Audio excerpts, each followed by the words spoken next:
بسم اللہ الرحمن الرحیم۔ السلام علیکم ناظرین، ونڈرز ورلڈ میں خوش آمدید۔ ناظرین، جب سے دنیا قائم ہوئی ہے بے شمار تہذیبوں نے جنم لیا، عروج پایا اور پھر قانون قدرت کے ہاتھوں مجبور ہو کر ملیا میٹ ہو گئیں، لیکن ان میں سے بعض تہذیبیں اپنے پیچھے ایسی یادگاریں چھوڑ گئیں جو آنے والی نسلوں کو ان تہذیبوں کے معماروں کی یاد دلاتی رہیں گی۔ ناظرین، آج ہم ذکر کریں گے ایک ایسی ہی تہذیب کی باقیات کا جو سینکڑوں سال قبل کرۂ ارض کے سب سے دور افتادہ جزیرے ایسٹر آئی لینڈ پر موجود تھی۔ ایسٹر آئی لینڈ چلی کے ساحل سے 3600 کلومیٹر کے فاصلے پر ایک بے آباد اور پراسرار جزیرہ ہے۔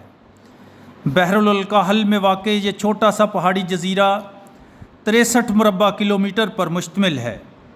جزیرے کے حوالے سے کچھ ماہرین کا خیال ہے کہ یہ جزیرہ کسی غرق شدہ سمندر کی باقیات میں سے ہے۔ اکثر ماہرین کا خیال ہے کہ یہ جزیرہ 400 عیسوی میں ان لوگوں نے آباد کیا جو سمندر میں راستہ بھول کر یہاں پہنچے تھے۔ جزیرے کو مقامی لوگ راپا نوئی کے نام سے پکارتے ہیں۔ 1722 میں ڈچ محقق جیکب روگیوین نے ایسٹر کے دن اس جزیرے کو دریافت کیا۔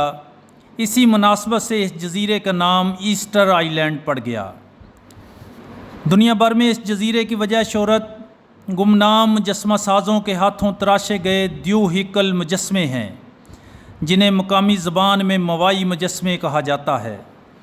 تقریباً 1000 سے زائد مجسمے پورے جزیرے میں بکھرے پڑے ہیں اور بڑی تعداد ابھی زمین کے اندر دبی ہے۔ موائی مجسموں میں سے 288 مجسمے ایک قطار میں پتھریلے پلیٹ فارم پر رکھے گئے ہیں۔ ہر مجسمہ اوسطاً 15 فٹ اونچا اور 14 ٹن وزنی ہے۔ ایک مجسمہ ایسا بھی ملا ہے جو 65 فٹ اونچا اور 270 ٹن وزنی ہے۔ کچھ مجسموں کے سروں پر سرخ پتھر سے تیار کردہ ٹوپیاں سجائی گئی ہیں۔ ان ٹوپیوں کا وزن 10 سے 12 ٹن ہے۔ ماہرین اس بات پر متفق ہیں کہ یہ مجسمے مذہبی اور روحانی مقصد کے تحت تیار کیے گئے تھے۔ یہاں لوگ اپنے عقیدے کے مطابق رسومات ادا کرتے۔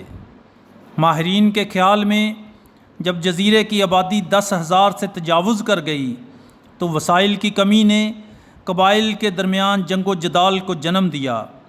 لڑائیوں کے دوران وہ تمام عجوبہ روزگار مجسمے جو خود انہوں نے یا ان کے باپ داداؤں نے تیار کیے تھے گرا دیے گئے۔ یوں یہ دور افتادہ پراسرار تہذیب خود اپنے ہی باشندوں کے ہاتھوں انجام کو پہنچی۔ آج کل یہ جزیرہ ایک اوپن ایئر تھیٹر کا منظر پیش کرتا ہے۔ اقوام متحدہ کا ادارہ یونیسکو ان مجسموں کو اصلی حالت میں لانے کی کوشش کر رہا ہے۔ ناظرین، جلد ملتے ہیں نئے عجوبے کے ساتھ، تب تک کے لیے اللہ حافظ۔